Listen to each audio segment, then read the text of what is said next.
That's totally fine, yeah. And Susanna is running late, Katrina needs to leave early. So Is Malia joining us? I did not hear from Malia. Okay, so everyone knows we are being live streamed now. Oh, and I see that Annie Dwyer has joined us too, welcome. All right, so and there's 2 people in my waiting room, so thank you everyone for bearing with me while I sort of figure out the technology here. Oh, she's here, so Sarah. Okay, great, I see that. Thank you, maybe Kristen's helping me out, and then.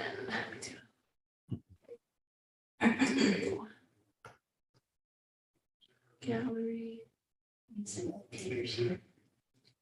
No taker. Hey. Welcome, Vicki, come on in. Oh, and Malia's on the screen. Hi, Malia. Hi, sorry, I intended to come in person and then I just got stuck here at work as it happens. Absolutely, totally understand. Gloria, Trina. Just for me? No, it's like, it feels like 80 degrees. Oh, it'll be winter by the time we walk out of here from. Agendas, if anybody wants to read for coffee. Thank you. But I don't know enough for everyone, but there's a couple, there's a shared. All right, so let's talk about, so we'll bring this, why don't I bring our meeting to order, because we'll talk about quorum and a bunch of stuff. But first, why don't we just say welcome to everybody, and someone else is joining us, we'll find out who that is in a minute. But I always like to start our meetings with a round of introductions, so we all know who we're getting to share this space with. So I'll kick us off. So I think you all know, I'm Emily Flynn. I'm the Director of Health and Wellness for the City of Kingston. I use she, her pronouns, and I don't know what else to say. So I'm gonna pass to Marcia, if you don't mind, let's kind of go around the circle and then we'll go to Zoom. Hi, good afternoon, everyone. I'm Marcia Seabrook. I'm a project manager with the City of Kingston Health and Wellness. Hi, I'm Katrina Williams. I'm the Deputy Commissioner at the Ulster County Department of Mental Health. Hi, I'm Heidi Kirshner. I'm the CEO President of the YMCA of Kingston, New York, and my pronouns are she, her.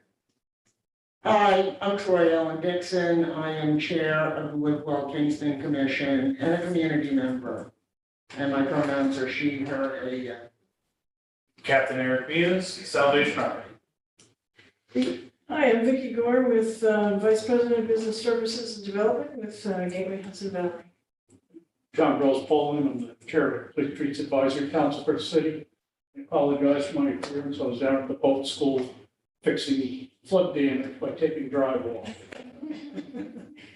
Anywhere you want, it's totally fine. And I'm Julie Noble, I'm the Sustainability Coordinator for the City of Kingston, and here is a guest. All right, let's go to the Zoom, and I'm sorry, everyone, I'm right in the sun, so. I see the sun's working. You're starting left to right or right to left?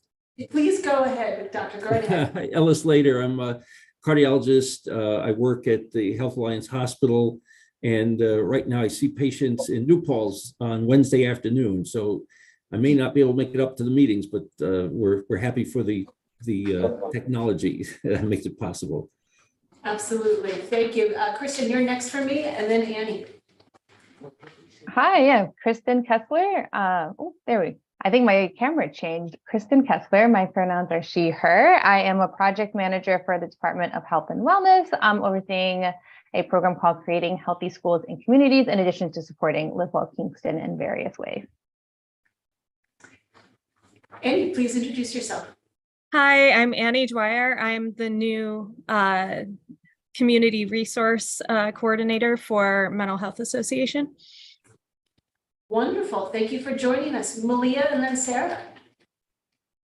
Hi, everyone. Malia Dumont. I'm a vice president of Bard College, which is where I am right now, but I live in Kingston. So I spend most of my time on that side of the river. I just couldn't get over there this afternoon. Thanks. Hi, everyone. I am Sarah Brainerd, board member, former chair of Kingston Land Trust, community member, do a little bit of travel well, a focus group as well, and she, her pronouns. Thank you, Sarah. And Dawn, I think that's you. Do you mind introducing yourself? Yeah, hi everyone. Thank you. I'm Dawn Breeze, she, her. I'm one of the co-founders and executive director of Place Corps. Thanks so much for joining us. And Susanna, you came in, you want to introduce yourself? Sure. Sorry I'm late. I was actually looking at a clock that was wrong. I was in an office, I don't usually look at it, I had no idea. It's like, anyway, slow. But, Susanna Callahan from the Institute for Family Health. I've been on the Live Well Kingston Commission, I guess, entering my second term, yeah. All right, thank you, everyone. So we have a pretty big agenda, and the first question from Troy was, do we have quorum? And we do. Dr. Lader is here. He has applied to be on the commission, so later on the agenda, we can welcome him in. Thank you for waiting. But we have a big agenda here, so I'm going to try to move us along through it. We have some things that we'll need quorum for, but I would like to, if we can, try to do the bike share legislation, which has some staff support with it, and the equitable food access, which we have done from Place Corps. Of course, we can sort of let them go, if that's all right. I know a few people need to get going, but hopefully we'll hold on to our quorum. Any time for that. 5:15-ish. All right, then, you know what, so how about we go through a few quick quorum things? So there's a few things I really want to make sure that we cover today. Those are, so we have a whole bunch of meeting notes to approve. We did some motions already. The new one would be January, and I would like to do a motion just to sort of accept them all. We have a slate of officers. We just need to do a motion for that. And then I wanted to do a vote on the consent agenda, which we talked about last time. In some ways, if we sort of vote on the consent agenda, it'll allow us to sort of maybe bypass all those other things. While you're all here, can I grab you all to do at least the consent agenda format quickly? Let's book that in the notes. So if I can I hear a motion for the consent agenda? Unless anyone really would like to have a conversation, we still Well, can you make the conversation after after the the motion. motions. Great, I move for consent agenda. thank you. I'll second it. Thank you. Sarah, are you able to help me today? It looks like you are. Yay, Sarah, thank you so much. I'm there for you, my dear. Okay. Yeah, so then, would anyone like to have a discussion around that? Hearing none, we can go to the vote, and all in favor for consent agenda format for commission? I see eyes, I see hands, I see it. Thank you. All right, great. So the motion passes. Yay! So I'm new at managing a consent agenda, but if you don't all mind, I'd like to do a motion for our chairs because that feels like a bit more official. So, would love to hear a motion to review our slate of officers for 2023. Thank you, Vicky. Do I hear a second? Sure. That was Katrina. Thank you, Katrina. Thank you, Sarah, for taking these so quickly. Would anyone like to have a discussion around our slate of officers for 2023? Hearing none, I'll call for a vote. All in favor for our slate of officers? I see some hands. Aye. Aye. All right, all in favor. Thank you so much. Okay, great. That feels really good to me. I'm wondering if we should just run our roll. Let's do the notes. So we've already done motions for November. We've already done motions for December. January are the meeting notes that I guess I want to ask you all if you've all had a chance to review it. I have a printed copy here if you would like to see it. So basically, I would like to hear a motion to approve January's meeting notes. Do you like to make a motion? I move that we approve January meeting notes. That was Troy Ellen who made a motion. Susanna, what was that? I'm sorry. Okay. Would anyone like to make a second on January's meeting notes? I'll second. That was Heidi. Thank you, Heidi. All in favor to approve January's meeting notes, say aye, or put your hand up. Aye. Thank you all. All right, great. Wow, that was the most efficient admin thing we've done. Thank you all. Okay, let's move to vice chair. So nice. Hi. I think that's time for later. Well, that gives me a moment to share my screen in the sun. Julie, you're here as a guest to, I think you're asking for feedback or comments on this. I did share it with the commission, but I don't know if they'll have any comments, but anything you want to say about it? Sure. How much background do people have?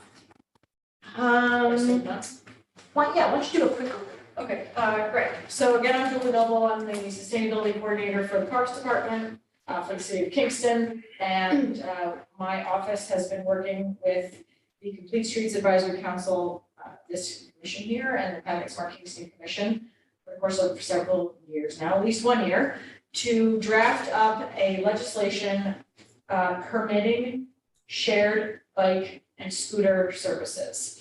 And so this is not managing users as much as it is managing the operation itself.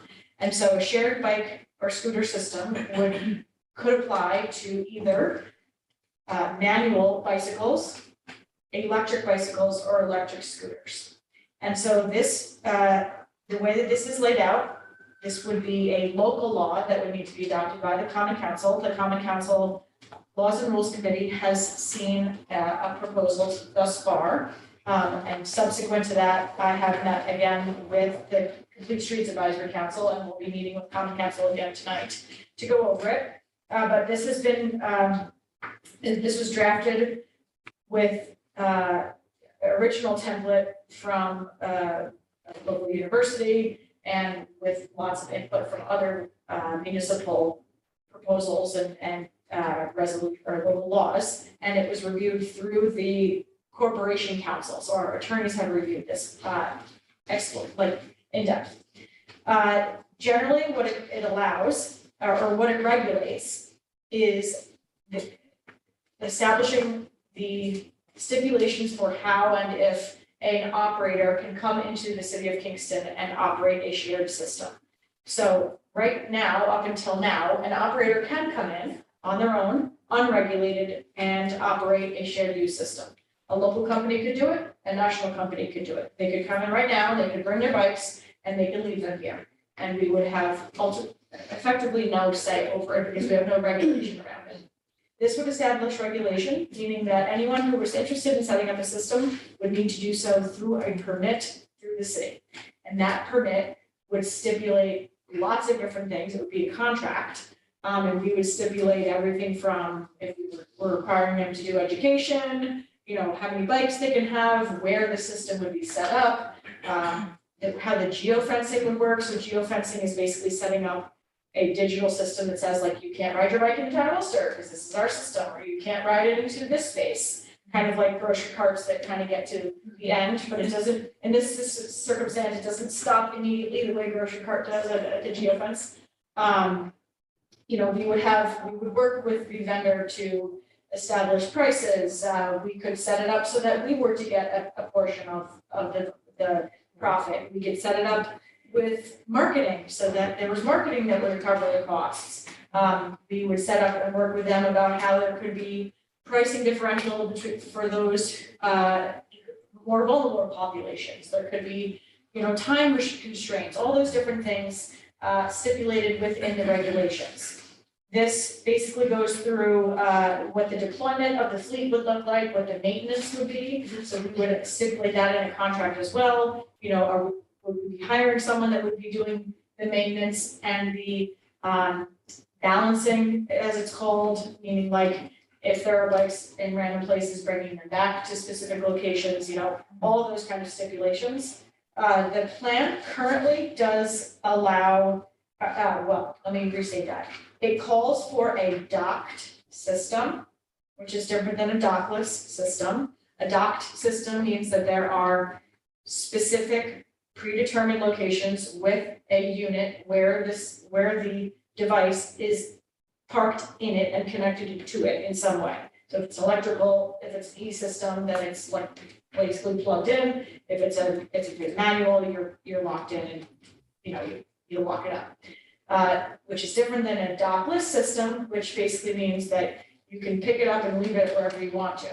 That being said, the docked system is really stipulating where it starts and where it ends. So if you want to pick up a bike at the plaza, stop by Monkey Joe's on the way and end at Mariners Harbor downtown. You can stop at Monkey Joe's, you can stop there, you can lock up your bike on the side of a pole, you know, or a bike rack, on a bike rack, which would be readily available. You can stop and get your coffee, drink it, not riding your bike while you're carrying it, unless you have a nice holder. And then, right, and you would be paying for your ride, even while you're sitting there with your coffee, and then you would dock it when you got downtown, right? So you can stop it at places along the way. We would make the arrangements with the operator and with whoever however we decided how many docks would be appropriate, how many bikes or scooters would be appropriate. And so I have, as a whole, in general, gotten support from the Complete Streets Advisory Council and the Habit Kingston Commission, and you know, generally, I think from this committee. And in speaking with Laws and Rules, as a whole, they are supportive of the concept. They have concerns which are, when you get down to the meat of it, in my opinion, should be extracted from this consideration. They are concerned about recent pedestrian and bicycle interactions with vehicles, which I personally don't think should hold up this legislation. This is legislating and regulating operators of shared bike systems. I think we need to be addressing those other things separately, not discounting anything about it, but addressing it separately. They do have, you know, that was actually their main concern, that they are happy to pass this. Well, I'm not speaking entirely for them, but they're favorable to adopting the legislation, but not necessarily favorable to moving ahead with doing it. And I have explained to them that once they adopt the legislation, it's not up to them whether they do it, it's the executive branch that would determine. If the executive branch gets the authority to do it, it would be the executive branch's decision. So we'll see tonight how it goes with Laws and Rules. But either way, I did go to Complete Streets last week and got some additional feedback, which was primarily related to safety. So specific stipulations about age and helmets and location of operation. And those are being reviewed by our corporation counsel right now. And then I would be interested in just having an open discussion with you all today. And then I will be continuing the discussion with Laws and Rules this evening. I will just add that the American Rescue Plan Act, the funding that we have from ARPA, does allocate $100,000 in the plan to direct towards this, towards establishing a shared bike system. Because it is part of the ARPA process, I'm not able to call around and get quotes because I have to go through a formal request for proposals. However, there are lots of shared bike systems around the US, and so my colleague Ellie Gartenstein, who has been working on this, did pretty extensive research on costs, and it varies greatly. But generally, I would say, and I will be sharing this with Laws and Rules this evening, and we'd be happy to share it with you all as well, so the variability is a few things. One is, are we buying the infrastructure? Are we leasing the infrastructure? Are we paying someone for the service themselves? Are we doing the service ourselves? You know, is it manual? Is it electric? Lots of different things. And just simply the stipulations of how much do you pay for each ride and all these different things. As a whole, it seems as though if we're looking at municipalities that are generally our size, but even larger municipalities, because for instance, if you're familiar, if you go out down to New York City at all, you know they have City Bike, but it's not really reasonable for me to compare Kingston, New York to New York City. Except that they have a City Bike system and we're interested in something like a City Bike system. Either way, it generally ranges from about $1,000 to $4,000 per bike for just the setup. Okay, and then generally what I have seen, it ranges from $1 to $3 or $4 per ride, and then a per minute fee after that. So $1 to $4 just to lock in the bike, and then 10 cents a minute or 15 cents a minute or whatever it's cents a minute. So if you choose to park your bike in Hannaford, you go shopping for an hour, you're paying for it even though you're not on the bike. And then there's also monthly pass options and the annual pass options and all different things. But there's a lot of variability, again, which can be modified based on, certainly if we have grant funding that can be supplementing it, which we do. If we allow or do advertising on the bikes or on the dock systems, that can modify a lot of different things. So Is it credit card only? so we can stipulate, and I believe we have it actually stipulated in here, that credit card would be the default, but that there has to be a non-credit card option, so it's as accessible as possible. I don't know how that would happen. I don't know how that would happen. But I know that, so this would set up like an app that people would be able to find the devices, and there would be like a 24-hour person on operators end, like if there's any issues, if there's any whatever, we could change the geofencing. If there's like a snowstorm and we suddenly don't want anyone to go uptown with the bikes, or like all bikes are locked for the next 24 hours, like that kind of thing, we can set up all those stipulations. If we have regulations that are adopted. If we don't have that, a company could come in and do it, which is what it is. They haven't yet. We can certainly call about it. Yeah, companies have expressed interest. Definitely call about it. Have Kingston got a scooter program? Scooters are permitted in this, but right now, the general feeling, unless I'm told otherwise, is that most of the folks that we've talked to, committees and individuals, have prioritized bikes over scooters. But this does permit scooters, so if it gets passed, we could do scooters. And so the ask for the committee tonight is for feedback or questions? Yes, oh, by the way, I should have given this out while I was sitting here like doing my job on the pony show, but if anyone wants a actual physical copy of it, there you go. Is that what you sent us, Emily? Yeah. Yes, I do. Yeah, so folks at home, it's in the meeting notes if you'd like it there. I can also share the screen if anybody wants to dig into some specific language. Yeah, I actually, I don't think you can hear me. I looked quickly through it. So the question is, you mentioned helmets. What's the status of helmets as being part of the safety requirement? Let me see where that Because it's not in the law, at least as I read it, quick. It is in here. Hold on one second. Okay. It does mention. Okay, so under Article 2, 160-6D, it currently states, and we do have had feedback from Complete Streets, feeling that we should revisit this, but it currently states, every person operating an electric mobility device, so that is not referring to manual bikes, must wear a helmet designed to protect against serious head injuries at all times that the electric mobility device is in motion.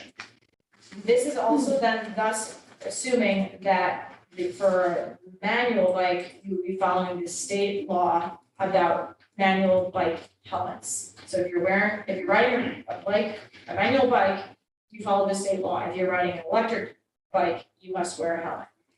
That's what this currently stipulates. We are not currently stipulating, though, that the operator would provide helmets. And I'm not sure that I can find any other community that has been providing them, just for health reasons, because Yeah, I'm not wearing anybody else's. you're not wearing anybody else's helmet, and it's not like bowling shoes where somebody's spraying it in between. Is there any, But sorry.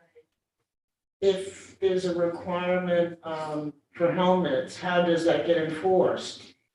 And that's the challenging part, right? So the legislation, again, as it states, and we can change whatever, anything, depending on everyone's feedback, it would suggest, well, not suggest, it would regulate that you would need to plan ahead and bring your own helmet. Enforcement is on the police department. But we wouldn't want to give the police department yet another reason to have to interact with the community. Whether or not they would enforce the helmet, I can't speak to that. I could just say what the regulation states. I would say that there would be some people that would wear a helmet and some people that would not.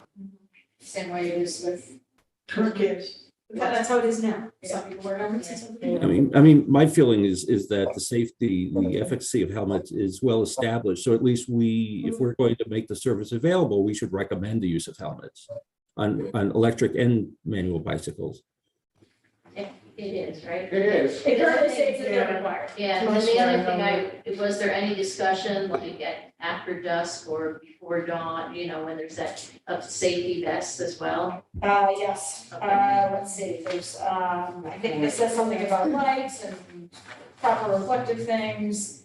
We did have a discussion about like, should we be turning this off at a certain time? Should it be allowed all day long? And part of it is that in theory, we want folks to be able to do this whenever, and if they're working late night shifts, then they can ride a bike ride, right? So, I don't have that for every single place. Lights, or just reflectors. That would be, oh, shoot, I don't know, It's the operators. They usually, they make sure that their equipment is Yeah. And it's state law that they have to have it, so I would assume Right. operators would be aware. or it's a liability issue. yeah, oh, here we go, I think to follow up on what Troy Ellen was saying, I think that I have concerns that I can't well articulate in this moment about just like who would actually be able to access them in terms of people that most need a bike, not having a helmet. And not having to, like, that seems like a steep cost. It's probably totally, typical, but I think the people that would need it the most would be able to access the bikes, and that doesn't stick so great. Yeah, I think that's the moment to mention that Tom Polk at the Y does distribute helmets regularly, but absolutely. But I do want to just make the world know, there is some free distributions of And vest and safety And vest. safety vest as well. And maybe that could tie into, because if you think about accessibility and people who are unbanked, for example, so they don't have a credit card or whatever. right, However, we figure out how they can pay for this. 2 points. Number one, they should be able to pay perhaps on a sliding scale. okay, That would be a consideration, because there are some people who don't have that kind of money. There's no other way to say it. And number two, however it is that how they are paying for it, there's a way that Tom Polk would find out who they are. And, or they're told, come for this special giveaway on this day at the Y. I'm not telling you what to do, but I'm just saying, what it could be, so that they would be able to have access. yeah, I think it would definitely need to be done in conjunction with lots of, programming around it, training around it, and availability of, the gear that people would need access to. Exactly. Because like not all adults have a driver's license, they might not know what the traffic rules are. So folks would need to understand what the traffic rules are. Again, there's much more that is always needed. Again, Tom is our resource for that. He's our LCI, he's a LEAP certified instructor, and he does do adult 101 classes every spring. I'm gonna put in a personal opinion that we need more of it. I did find a section that talks about the lighting, it's Article 2, 160-6I. Every electric mobility device operating within a period from sunset to sunrise must have a properly lighted headlight attached to the front, visible under normal atmospheric conditions from the front thereof, a distance of not less than 300 feet, nor without having a red light or reflector attached to the rear of the device, clearly visible in the headlight beam of the motor vehicle for a distance of not less than 200 feet to the rear of the device. And Malia's got her hand up? Yeah, thanks. I didn't mean to interrupt. I want to say, I think this is an important effort, because, I have the same sort of access and equity questions as well, but generally, I think there's going to be a lot of growth and there's going to be more growth, and it's going to be easier for us to help provide more access to transportation options through facilitating like these kind of bike shares than through like bigger projects, like trying to change the way UCAT operates, for example. And we're lucky to live in a relatively small area where biking really is a good option for a lot of people. And there's been such a growth in this. There are a lot of best practices available. So while I'm sitting here, I was looking in like the National Association of County Transportation Officials has an entire like how-to guide on how to approach these questions of bringing bike shares into communities. So I think there are a lot of good resources out there for us that we could recommend. And I'm sure that the council and Julie's office is aware of some of this stuff, but just to sort of reiterate that a lot of people are going through a lot of different municipalities are addressing these same issues now. And I think there's a lot we can learn from those other efforts and just, try to bring this into our community in the most equitable way possible. Thank you, Maria. One of the things I just thought of really is the unintended consequences. The one where every person operating an electric mobility device is subject to, blah, blah, blah. Does this then, when I think of the people who are on electric mobility devices currently, the little mobility scooters and things like that, they're not required to wear helmets, are they? That would not apply to this. This would not No, apply to them. but what I'm saying is, if this kind of thing was passed, then it sets up precedent for saying people out in the street going across Clinton Avenue should also be required to wear helmets. I'm not suggesting that we should say that, but if it's written down somewhere, someone could use that. Right, I mean, this particular legislation explicitly articulates like, what is a scooter, what is a shared bicycle, because there's also different types of e-bikes. Like there's the kind that have pedal assist, there's all different levels and speeds, and so it does articulate specifically what this applies to.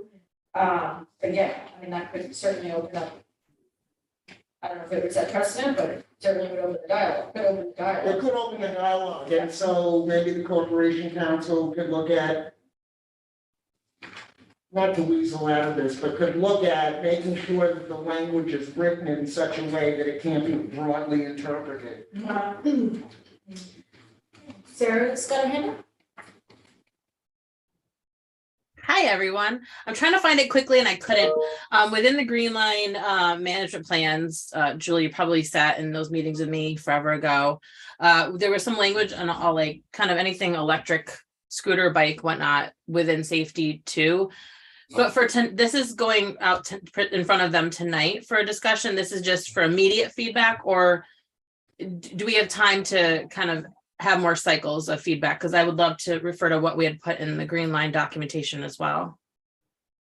So this, tonight will be the second time I go before them. Okay. I would be surprised if they advance it tonight. Okay. Okay, great. I don't know. Okay. I mean, I have gotten subsequent, they're still looking at a version that doesn't have any updates from the comments that I got from Complete Streets, so, I might even just say to them, we're still working on updating this, I'm still taking in information. Yeah, John. One thing I forgot to flag when you spoke, it reminded me that the New York State law requires a headlight that's visible for at least 500 feet and a tail light that's visible for 300 feet. And one of those lights must also be visible from the side. And I believe what's in the proposal is 300 feet for headlight. That's in New York State Vehicle and Traffic Law? Yeah. So it's 500 feet from 300 rear.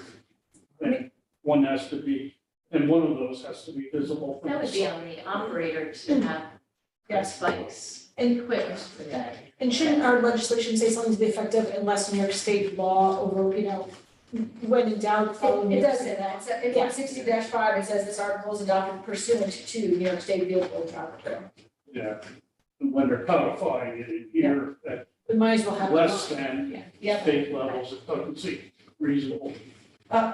Sarah, can I go back to your point?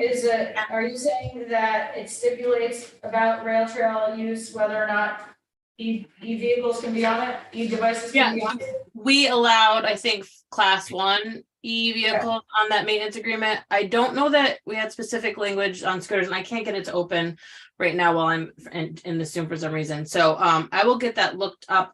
Again, I don't think that matters for getting this vendor thing, right? But when we start to operationalize it, it may be important. It matters because I think we actually write in here something about the rail trail, Okay, or at least multi-use paths. all right. I will try to dig that up while we're talking. I will try. I just, a comment, I think this would be a great thing for individuals with disabilities to have access to, maybe to get to and from a job, within the city of Kingston. But I would think that that's maybe some folks struggle with balance. Is there, maybe this is a nuts and bolts question, but about something like a three-wheeler for people with disabilities that can access. Yeah, I mean, the what we allow into our fleet certainly could expand, like this, you'll see here that it says like you're not supposed to carry any kind of package or whatever, unless, or ride two people on it, unless it is a manufactured two-person bike. So like, I would hope that in our fleet, we would have a variety of options so that like, if you want to carry stuff, groceries with you, we have some that have, side holder things, or we have two-piece ones, if you want to bring your kid, or a three-wheeler is a good idea. And I don't know that maybe needs to be in the legislation, you might want to have a little. Yeah, that would be bit in for the administration, right? Yeah. Great thoughts. Yeah, very good. One of the things that there has been, not unanimous feeling on is whether or not scooters should be operated in bike lanes.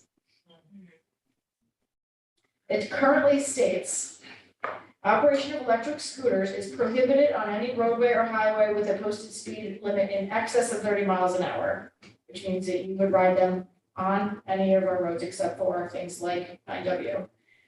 And electric scooters shall not be operated within designated bike lanes, what it currently states.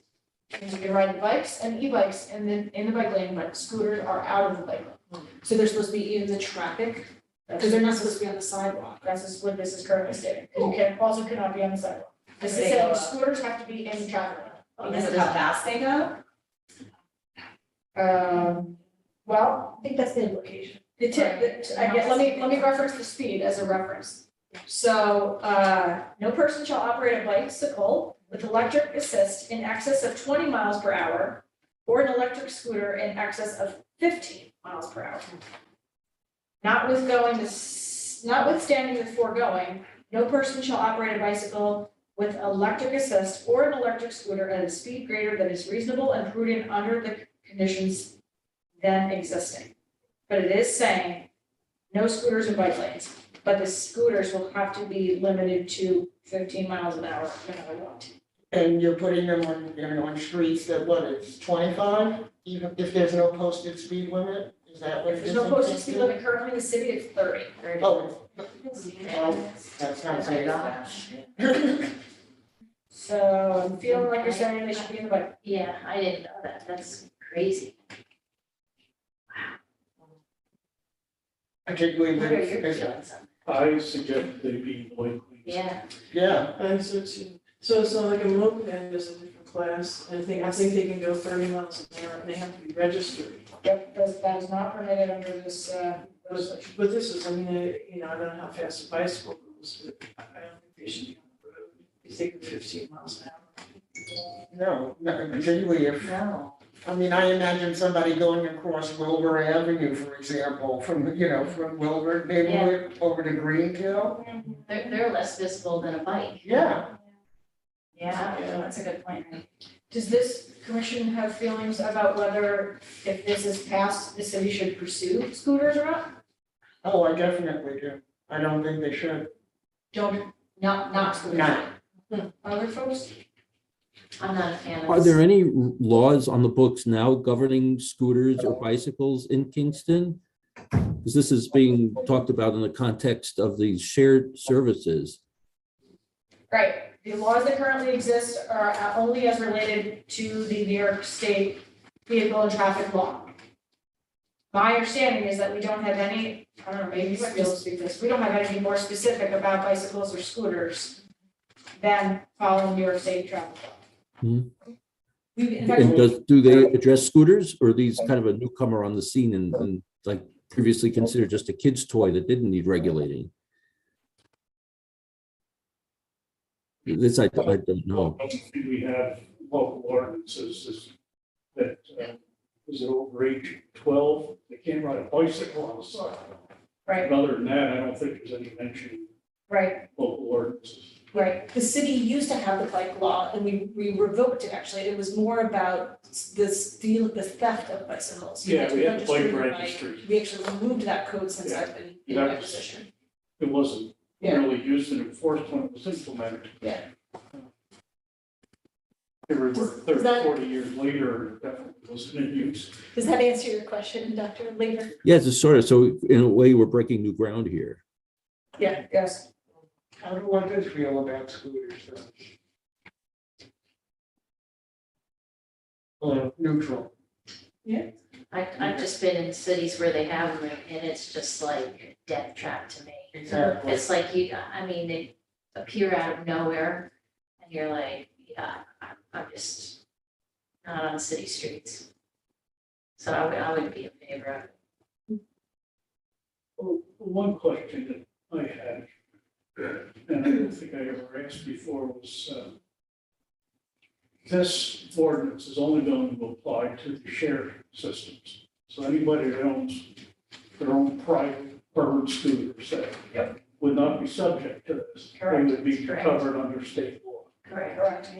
So, we're not gonna do Eliminate it, anything about but we won't people riding perpetuate it. scooters on the street. Yeah, Yeah, but we can't. right, And we can make sure that it's not exacerbated. yeah. And the other thing is, we've only got bike lanes on a few streets in Kingston. Everywhere else, if they're gonna use them, they've gotta be on the street. Because they're not supposed to be on the sidewalks. Right. So we've only got Broadway, Hurley Avenue, and I guess we can't Greenkill Avenue. Well, that's separate. That isn't a bike lane per se. Yeah, but the bikes have a higher profile than scooters. Good night, everybody. Take care. If somebody is sitting on a bike, they're, pretty high up and you can see them. People on scooters, Well, they're particularly, standing generally. well, they're standing, but I mean, they're still not as high as somebody sitting on a bike seat.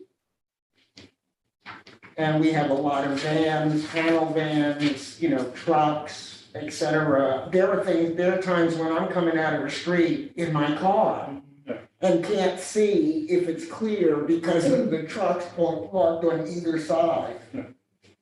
Yeah, I mean, personally, I would think that I wouldn't like scooters zipping around on streets. And if we don't allow them on sidewalks, then it makes sense to let them on the rail trails.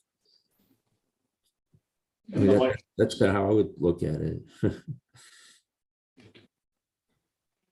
Sarah, you got your hand up and then we're getting close to 5, so I'm thinking maybe we might want to move on in a moment. Sarah, go ahead. Yeah.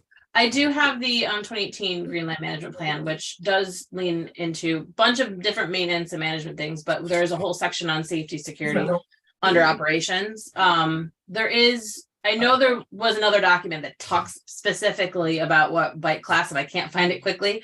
And there is definitely one that we talked about speed on the Green Line, because that's another concern.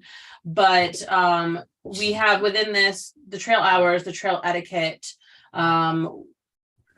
parking is in general parking. I don't know that we talked about bicycle parking in this section here, and then permitted uses. So Julie, I'm sure you have this somewhere, but I'll resend it to you in case you want to take a dip into it. And I can see if I can find that other document.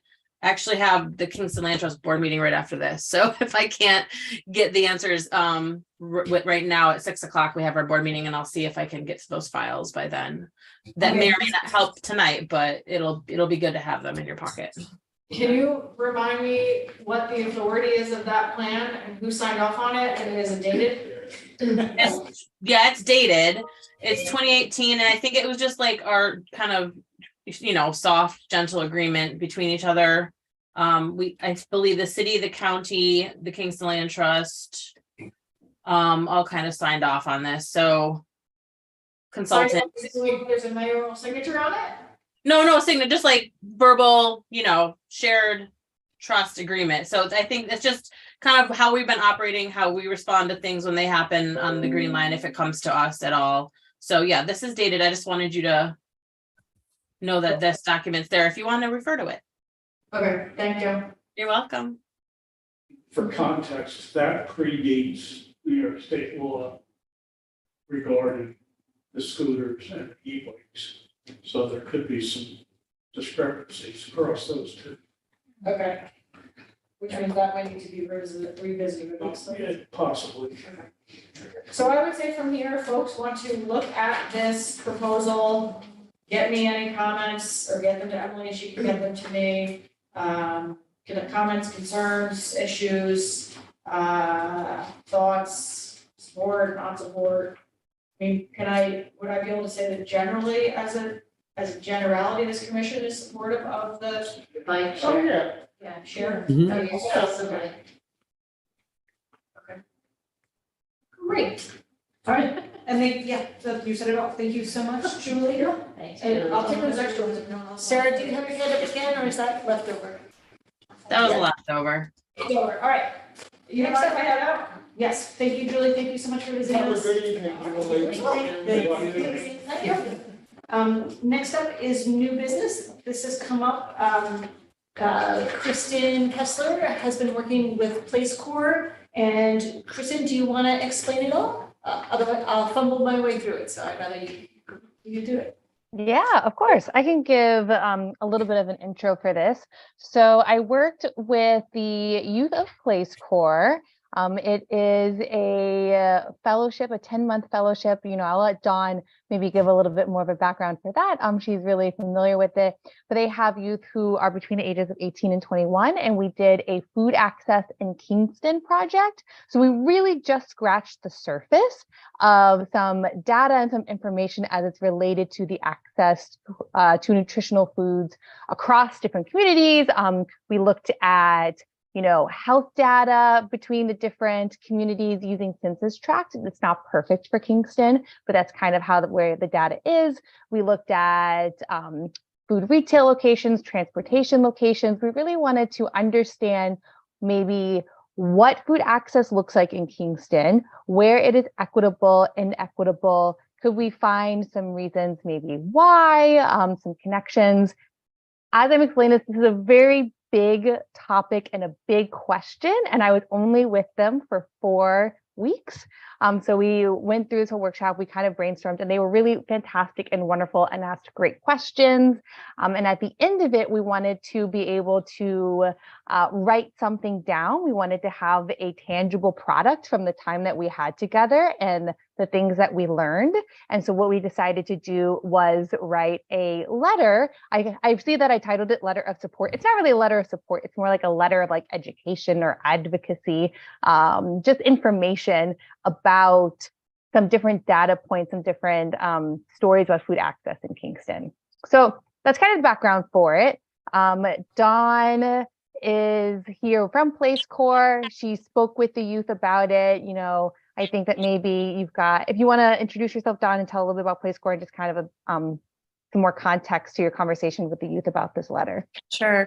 Thanks, Kristen. Our fellows had an amazing time with Kristen, and the work that they did in better understanding the food, I would say, inequities in Kingston, and understanding the social determinants of health were really powerful for our fellows, because a lot of them live in areas that are outlined in this letter that illustrate how not having access to food affects the lifespan of their community specifically. And so having this, doing this research work with Kristen really was deeply impactful for them, actually, and also emotional in a lot of ways, because it brought to the forefront, not just their daily experience of not necessarily being able to easily find fresh food and be able to transport it home, but they were able to see statistically and geographically around them, this vast inequity. So this was powerful work for our fellows who are ages 18 to 21. Like Kristen just said, they're all Kingston High School graduates. Place Corps is a gap year program helping youth to identify sort of their calling and what they want to do next in life, whether that's college or vocation or entrepreneurship or business like work. And we do that through place-based, community-based education, really looking at, in this case with Kristen, how to be civically engaged. And at the same time, we were weaving in food systems work and social justice work. So it was an incredible opportunity. And like Kristen said, it was a short but powerful piece. And yeah, I'm happy to answer more questions. And we had hoped that some of our fellows could join us this evening, but they actually are all wrapping up their service study projects right now. So they were in working mode today, so they're not here with us. Thank you. I'm just kind of curious about Police Corps. Like, who funds it, and do students live at home and go out to their placement sites? Or do they live somewhere else and go out to their placement sites? And what's sort of the range? And you do outreach into different communities to attract different kinds of kids from different backgrounds? Yeah, so that's a lot of questions, and I'll try my best to answer them succinctly. So Place Corps is, we started in 2018. We ran our first program as a fully residential program in Ghent, New York. That ran from 2019 through 2020.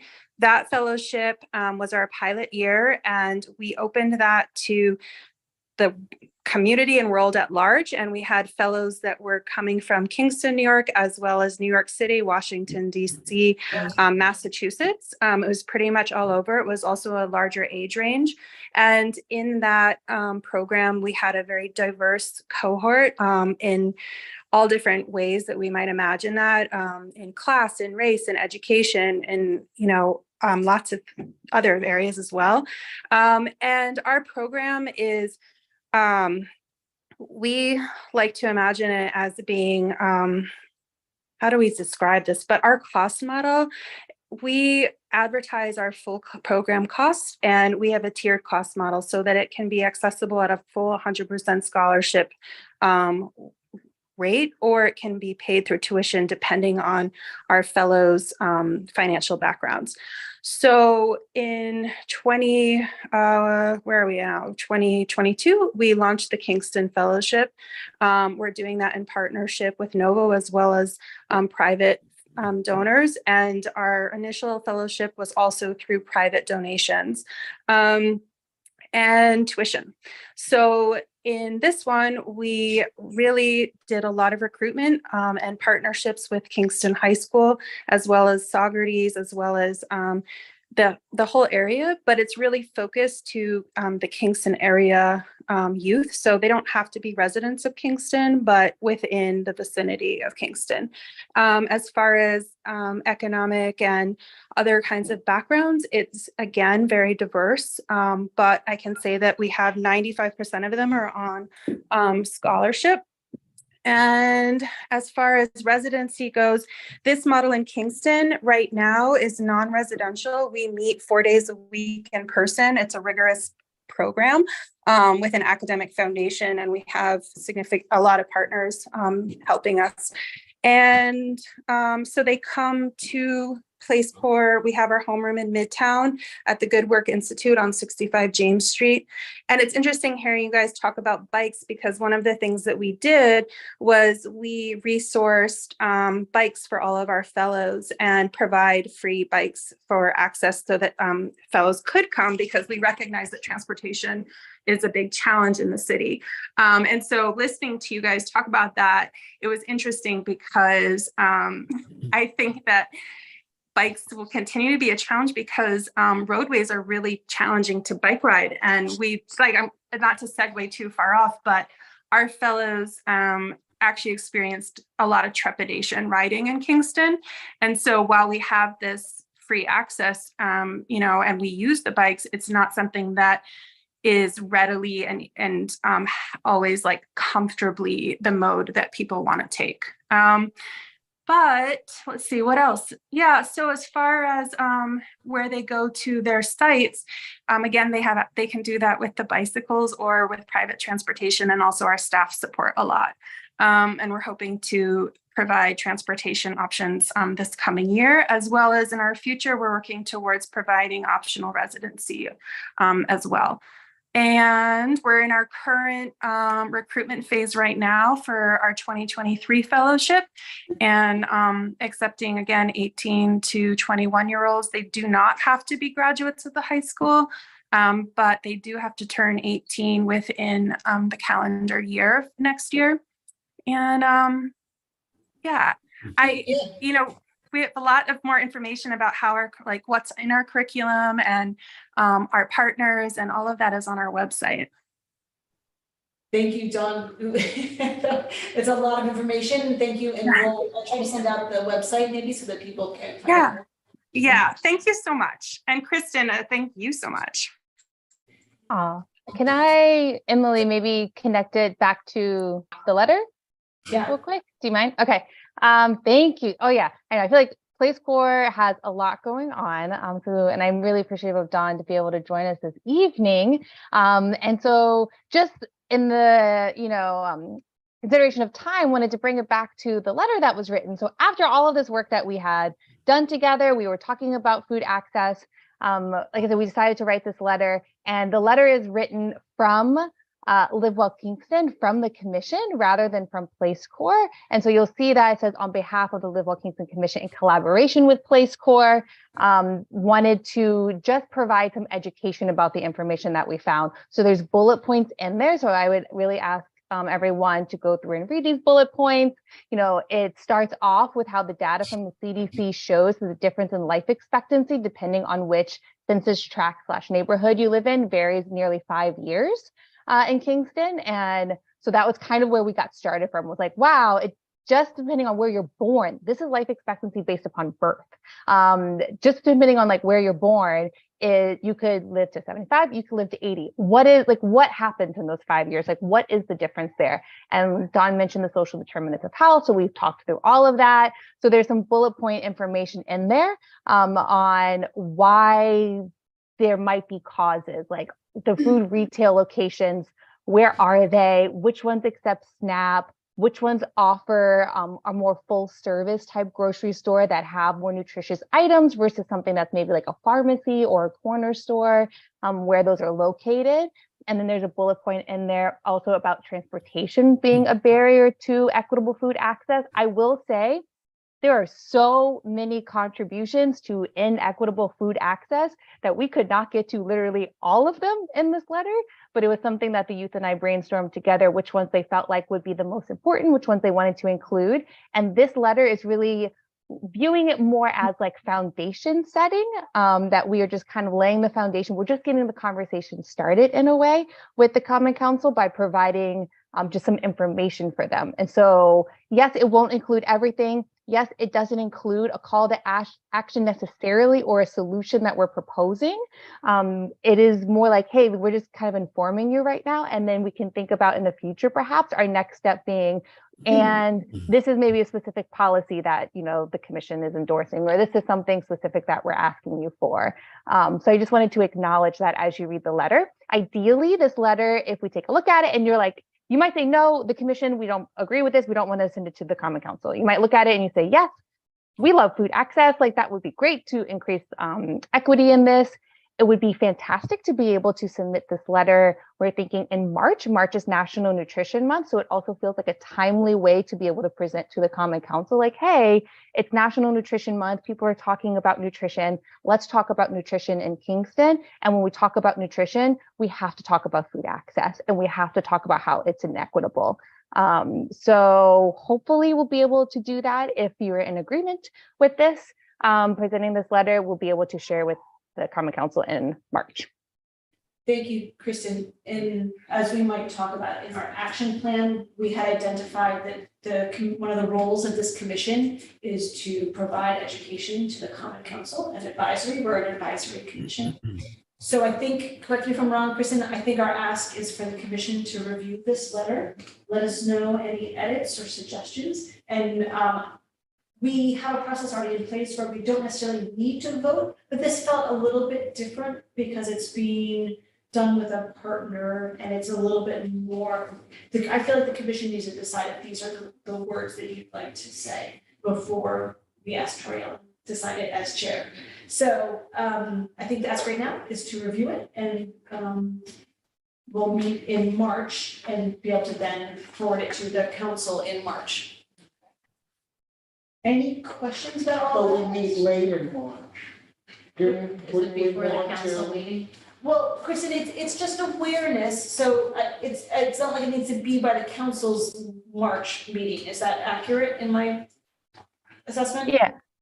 That's what, yeah, I looked that the Common Council's meeting is before the Live Kingston meeting. I don't think it has to be, because we're not asking for anything necessarily, you know, we don't need to have them have a conversation at that point. I mean, It's just, I would say. One of the concerns I have, I'm sorry to cut you off, is the fact that, you know, it's yet another piece of paper, as opposed to being some sort of a presentation where you actually get on their agenda to officially, because then they can't ignore it. I mean, they can, but it's a little bit more difficult for them to ignore. It's more of a formal process that brings it to their attention. Exactly. And so with that, I have to agree. You know, just knowing the volume of stuff that comes in and out of their inbox. I think having that opportunity to present it to them would be more impactful. Malia's got her hand up for a while. Malia, do you want to talk? And then Kristen, I bet you want to have an answer to that. Yeah, sure. I think the idea that one of our purposes is to educate the Common Council, I think is an important one to keep in mind. And so maybe we can, I haven't looked at, I look forward to reviewing the letter in detail. But maybe there are certain things that we can call out to the council that we think they should raise as priorities, so that it's more than just a piece of paper being added to a stack. Like, so for example, in my neighborhood in the Rondout, there's been this ridiculous sort of mini political crisis around one of the public access refrigerators, which is the only one in that part of town, and the hosting institution. It became this hugely controversial thing. And so maybe we can, and they're going to get rid of it. And it's the only public access refrigerator in downtown and nearest the largest, public housing in Kingston. So it's a real problem. I wonder if we can identify a couple key areas to the council where we think their guidance is needed. And so one of those is like how to host a refrigerator, because I know there are organizations that want to do it, or how to partner, or and this organization in Rondout that wants to get rid of theirs, they're saying that they had some kind of violation. I don't know the details of it, but it seems like there's a lot of confusion around that, and we know that due to rising food prices, like this is more and more needed. So I wonder if one thing we can do through this effort is to try to, identify those areas where more guidance is needed from the council, so that we're educating them and then asking them to do something at the same time. Kristen, yeah, go ahead, Kristen. Yeah, I gave the suggestions for just the letter and the timing, mostly because I didn't want to, knowing that everyone is so generous and volunteering their time to be a part of this, did not want to put too much onto people's plates. However, it sounds very exciting that people want to do more. So I would say, I don't think I'm opposed to that. I don't know. I would also maybe, if we're thinking about a presentation to the Common Council, rather than just giving them a piece of paper, would want to maybe have a conversation with Dawn or defer to her if any of the youth would want to be involved in that. I think that could be really powerful, since they were the ones I ended up like putting the words down into this letter, but it was through a brainstorm with them and what they want to include it. They had some. We talked about possible solutions. We were talking about food access, and we were like, okay, like this is what you see. Like, what do you think could be done? I think we didn't include any of that this time in the ask because one, we didn't have, if we were going to ask something, since we have not done that of the Common Council yet, wanted it to be really thoughtful, like well thought out, and we just didn't have the time.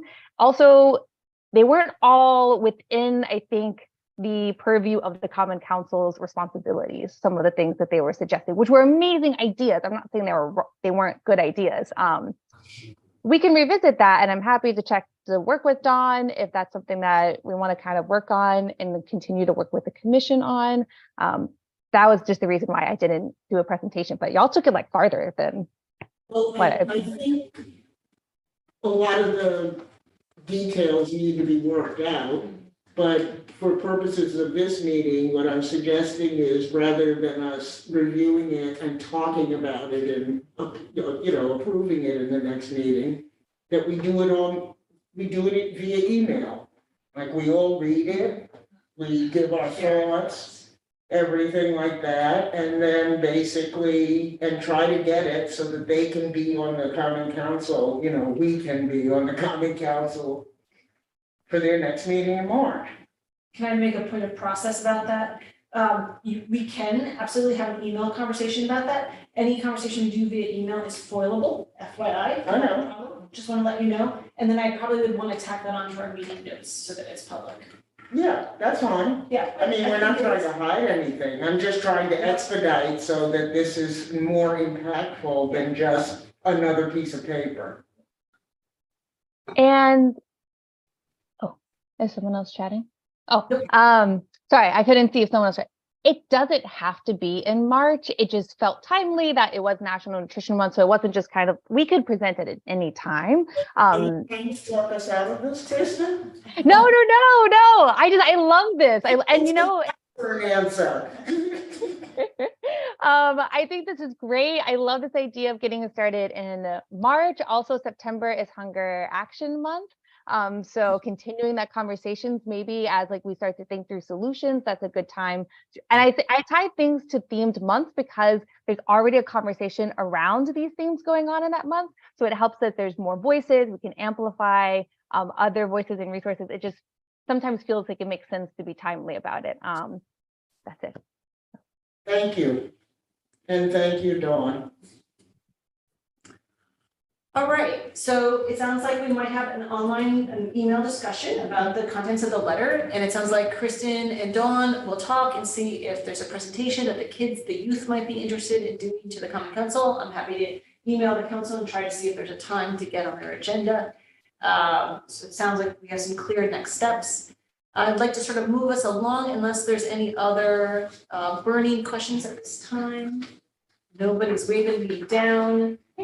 Do you mind if I turn on the lights? Yes, please, Trail. Thank you so much, Dawn. Your time is valuable. Feel free to jump off. We really appreciate you joining us tonight. All right, okay. Thank you everyone for sticking with us. We've got a little bit more. Next up, I think we'll invite Dr. Later to introduce yourself since you've applied. We're going back to some of our admin stuff here.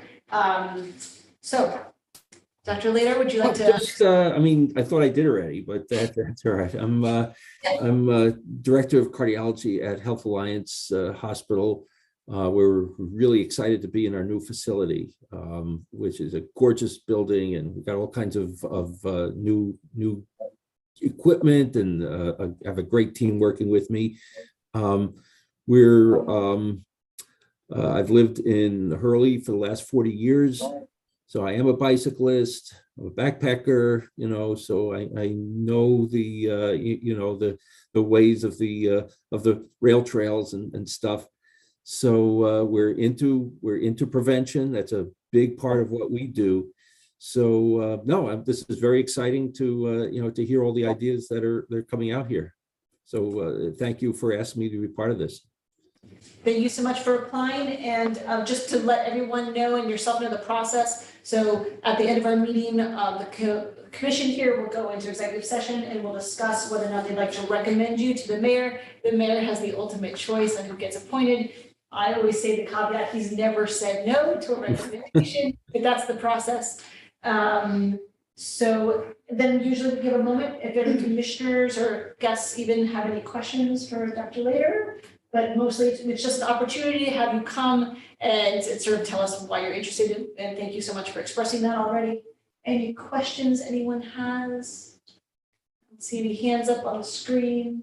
It sort of feels like we just welcome you coming tonight, and thank you so much for taking your No, time. it's great. This is an eye opener. I think most of the time I'm going to sit here quietly and listen because this is all new to me.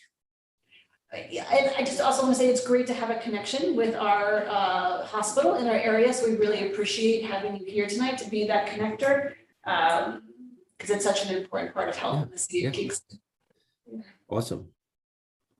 All right, okay, still nobody's waving me down. Feel free to stick on if you'd like, or you can jump off if you'd like. I'm gonna move us on to our old business, which is a draft action plan. As many of you know, we just closed up a discussion about our 2022 action plan and report, which I PDF'd and put onto the Live Well Kingston website, so you can sort of see what we planned for and what we accomplished last year. I'm gonna share my screen again.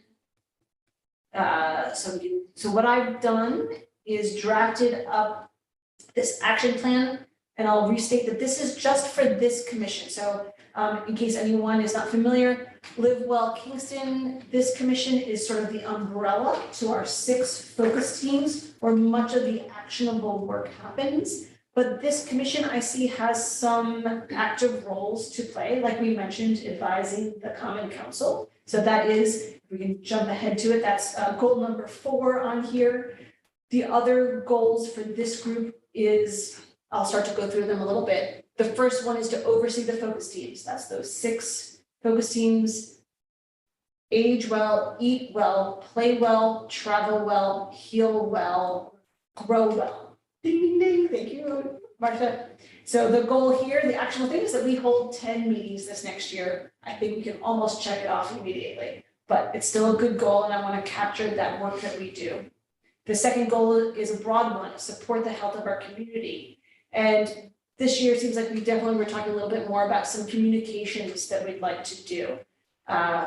As some of you may know, the Health and Wellness Department is not only the liaison for this commission, but we do some of the actionable work. So here in the objective column, the health and wellness staff, we've identified we'd like to do 4 newsletters this year.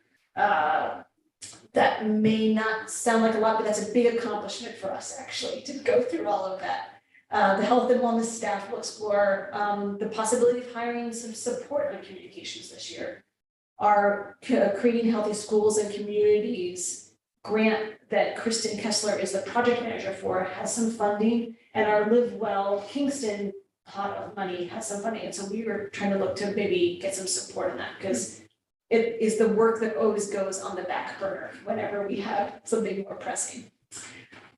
Finally, in November, some of you know that usually our November meeting is an all focus teams update. We bring everyone and do a quick update. So that's another way that we try to get communications about health in our community out. This is a bucket that we can add to if we'd like. Last year, we tried to do a bit of a theme around veteran support. That wasn't as successful, but this is a place where we can add things as they develop through the course of the year. Let's say we did identify there's a need around COVID that we want to try to put into our action plan. This could be that section to put it in. The third goal is increased community representation and product decision-making on the Live Well Kingston Commission. This is a goal we've had for a couple of years now. We do have a draft pilot project for Grow Well. So our hope is that if we see how it sort of works in Grow Well, we might be able to replicate that for the other focus teams. Let me be more specific.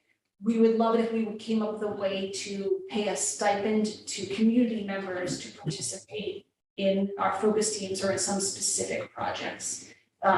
So that's one way that we might be able to increase representation here at Live Well. I know I'm trying to go through it a little bit quickly, but I wanted to just sort of give an overview and then we can dive into some questions, or I can talk about any of these more in depth if you'd like. I did try to make the action plan for this commission fairly concise. In the past, we've done everything and then we get one thing done. So I wanted to try to have 4 clear buckets, and we can always add on if we need to. I'm gonna take a pause there to catch a breath. Any questions coming up for anybody on this? Does anybody have, I don't see any hands up yet. Yep, yeah, go ahead. The project planner in me loves this. I think it's good to maybe even, in our incoming months or maybe our next meeting, just kind of set some milestones within that instead of just the broad goals. It just will help achieve things. But I think this is all tangible and possible and digestible. So thank you, Emily, for doing it. Thank you, Sarah. And I want to remind everyone, this commission will live on if there's no Emily. So we might have to do something like this in the future. I hope we don't have to, but thank you for Emily for doing it. Thank you, Sarah. Any questions about the specific goals? Anything anybody wants to add? We can also, I think we sometimes do a vote just to sort of try to commit to it, but this is a living document. We try to collect our accomplishments in it. We can always add to it. So you don't have to have any of your suggestions or feedback tonight necessarily. You can always go into this document and put them in as comments. You can email them to me. We can discuss it again next month if you'd like. I guess I'd like to feel a temperature, like, yay, you're in the right direction, or no, we need to rework it. That's my ask for tonight. Do we generally think this is good, or does anyone have any specific feedback? No, but we'll live with it for a while. And you'll know when you live with it. Yeah. How it is, how it fits. Yeah, Exactly. want a chance to review it. Yeah. Absolutely. And you saying it's a living document, it's Yeah. not set in stone. Okay, Yeah. Thank you. all right. Seeing no other hands and anybody waving me down, I'll say thank you for that. Thanks for that quick review. Let's see, what is next? Okay, next up is announcements and communications, of which I have a couple that I'm very excited to announce to you all. And then I'd love to give everyone an opportunity to go around if your organization has any events, if you have any job openings you'd like to announce, if you have a program you'd like to let us know about, but we like to try to keep it a little bit brief, so we can let everybody get going. Time check, don't we have to go into executive session? Let's do announcements, communications, and then commissioners, if you don't mind hanging out, then we'll go. No, I'm just saying it because it's like 5:33, so we have to. Yeah, are you talking about the time? So we started at 4:15, so we go to 5:45 now. I know that, Oh, okay, but we still have less than 15 minutes now. we do. That's the point I'm Yeah. making. Thank you, Troyan, and as always, keeping us on track. My big news is 2 events. Complete Streets Training, March 1st in Conference Room 1 from 6 to 8 p.m. at City Hall. This is a training that got developed as a part of my next announcement, which is the Pedestrian and Bicycle Master Plan draft that's being released. This is open to all. Ideally, we would have legislators, planning department, staff, the Complete Streets Advisory Council, Live Well Kingston commissioners, and the general public. The goal is for our community to learn what a complete street is. Briefly, I'll say it's a street that's designed for all users, cyclists, walkers, scooters, all users, and how that can be applied in the city of Kingston. Which brings me to what I mentioned, which is the draft pedestrian and bicycle master plan. This is a project I've been working on for years. We finally have a draft that we're going to release to the public. This is a planning document for the city of Kingston to be used as a resource for how to improve traffic safety, and especially the quality of the level of service for walkers and cyclists in the city of Kingston. It has a prioritization of potential projects. It lists potential funding sources. It also is an evaluation of our current system. Please come to the public meeting Monday, March 13th from 6 to 8 p.m. in council chambers. It will also be live streamed, so feel free to get a bucket of popcorn and watch from home. All right, Marcia, do you want to mention your programs? You want me to say? Sure, I'll make just a quick announcement. Thank you, Emily. Starting in March, our Age-Well focus team is supporting 2 events that will be happening. One is the Midtown Walking Group at the Andy Murphy Neighborhood Center. that's inspired by the Arthritis Foundation Walk with Ease. So we're gonna be piloting that in the indoor gym. Just to bring our local seniors together, and also a lovely opportunity to see how we might be able to like influence some new senior programming with the City of Kingston Parks and Recs department. And the second Age Well event that's beginning in March is Chair Zumba, and that is in collaboration with Holistic Health Community and Midtown Rising, and that's going to be at the Big Bubble Community Hub. So we're really excited about that. That is a new space, that is a community space, and it's going to be very awesome. I've already had a few people sign up, and I'm not sure where to say to find out. Well, you can go to Live Well Kingston website and find out more. And registration is easy, so please tell your friends and neighbors. Thank you so much. I wanted to mention Lori Ferguson, our commissioner, was not able to join us tonight because she is the chef at People's Place tonight. They are doing Soul Food Wednesdays tonight until 6:30 p.m. If you want to get it on your way home. I just wanted to share that I'm excited that she's the chef there tonight. Yeah, she had a very good excuse for not joining us. So.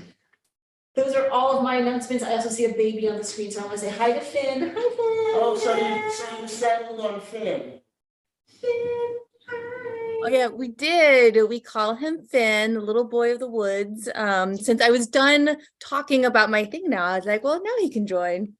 Say hi. You know these people. Is he going to be a new commissioner? Oh, I think he liked that. He was like, yeah, okay. I'll do it. All right, y'all, other announcements and communications, I'll go to the folks on the Zoom screen first. Anyone at home have any announcements, communications they'd like to share? I'll have some Kingston Land Trust and Green Line things after tonight's meeting. The timing didn't work out so well. But I do think we took a pause in January and February for our Green Line wanderers, thinking, it would be cold, but it's 65 degrees out there today. So perhaps we'll get one scheduled just to pop up wander. So I will let you guys know. I think there's some other kind of greening group things, maybe some stuff at Wilbur over by the caves. If you don't know, there are caves in the city of Kingston, which is pretty cool. So I will keep everyone in the loop on that stuff. Thank you. Malia, did I see you on mute? Just to mention, I mean, BARD is the largest employer in the area. We always have a wide array of openings, everything from part-time bus drivers to faculty members and everything in between. So please it's an easy commute, 20 minutes from Kingston. It's a beautiful campus too. All right. I don't see anyone else on the screen. Anyone in the room? Yeah, maybe, go ahead. Yes, I do. So Gateway is having their annual raffle on Friday, March 24th at the venue, which is at the I don't know what it is now, Best Western on Washington Avenue. It changes, seems like weekly. It's from 6 to 8. Tickets are $100 and people can go in on that ticket.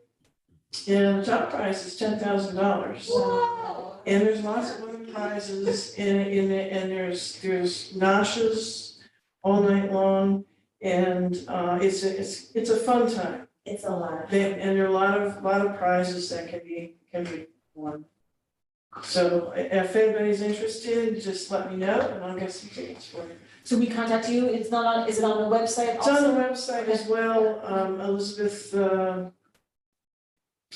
why can't I think of her last name, Strine? Elizabeth Strine is kind of handling all that. I can gear you towards her or help you with tickets myself. Awesome, thank you for that. Okay. Right on, all right. In the month of March, Y is having their Midtown Mechanics class. And that class, There's no charge for it. It's for anyone, it's mostly young people from like 16 to 24. It teaches them how to repair a bike and then basically put it back together. And so it teaches them mechanical skills so that they can actually work in a bike shop if they want, or basic mechanics so that they could go on and do other kinds of mechanical work. But this is being offered at the Y. I think it's a 10-week program. When they start the program, they're given a bike that's broken in pieces. And through the program, they build it back up, put it back together like a brand new bike, and it's theirs at the end. And so they're equipped with everything they need to ride that bike out of there when they're done. That's cool. Yeah. So encourage anyone who's looking to maybe pick up another skill, who's a young adult, sign up. It's a nice program, very nice program. And have you filled the bike program manager position Not that's yet. open? Not yet. We have a bike program manager position open. Tom Polk is retiring. Oh, I know. And so, yeah, imagine that. Well deserved though. Yeah. He has worked very hard. Yeah, he has. So if anyone is interested, it's on our website, it's in Indeed. Find it. Retired, what? Retired. Yeah, I know, I'm retired. We also have the Y Indoor Triathlon on the 5th of March. If anyone wants it, it's just a quick hour of exercise. 15 minutes in the pool, 20 minutes on a bike, 20 minutes on the track. You make a triathlon, so easy. Yeah, so however, whoever goes the furthest is the winner. I usually compete, but I won't be in town this year, so That's fun. it is fun. All right, any other last minute thoughts or communications? Otherwise, we'll wrap it up for tonight and we'll go into executive session. If the other commissioners don't mind hanging out, we will, but we'll say thank you to Dr. Lader for joining us. Kristen, Oh, you're feel free to welcome. hang off. Yeah, Bye now. bye. Thank you, John, for joining us. Thank you, Marcia. Thank you. Good night, everyone. Right. And. Oh, yeah, this one's trying to go for like a home. So I think I have to end streaming. I would like to